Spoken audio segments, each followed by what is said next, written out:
Yep. All right, on page 179, talking about multiple buying influence, means that several people share in the purchase decision making. An example of this would be a photocopier. For example, if Seneca is going to buy photocopiers from Canon, they might have a process at Seneca where some of the professors had some input, like how many times can you copy 40 pages very quickly for everybody in the class. You might have some of the secretaries have some input. Does it have a pin pad so people can put in their user ID? The IT and the computer department want to have some input. Maybe somebody in the secretary of the president's office might have some input. Is it have ethical cartridges that can be recycled? These kinds of things. You could have 4 or 5 different groups of people involved in making that type of a decision. Okay, vendor analysis on page 180. A formal rating of suppliers on all relevant areas of performance. An example of this would be, last week I wanted to get a larger SD card for the camera that's being used right now. Didn't have any downstairs. They had a 4 gig, but I wanted a 16 gig. Question would be, do I get it from Business Depot?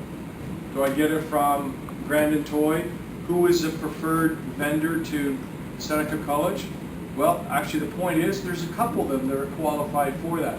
I could have bought it at Business Depot or I could have bought it at Grandin Toy. Large companies will have these type of relationships where you go into Business Depot and you say, I want to buy a 16 gig SD card, and they'll say, are you at Seneca College? You say, yeah.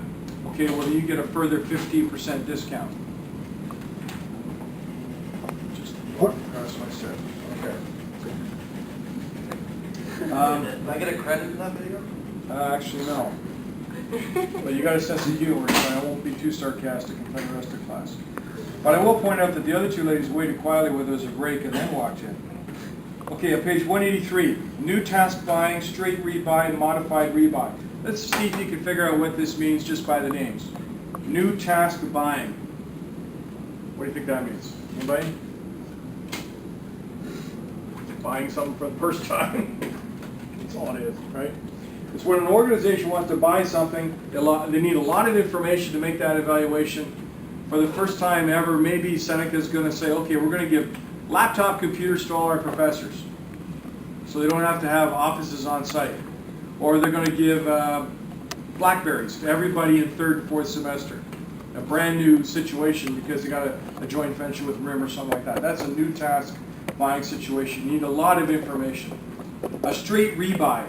A straight rebuy means the company's been buying something over a period of time and they just continue to buy it. For example, if Seneca is buying or paying for the service of snow removal equipment year after year after year, they don't have to send out an offer for companies to bid. They just use the company that previously did their snow removal before. Modified rebuy. An example of this would be if Seneca decided that the company that was doing the snow removal was very good, then they would say, listen, could you also do our grass cutting in the summertime? That would be an example of a modified rebuy because you're continuing to do business with the same company but extending the amount that you do business with.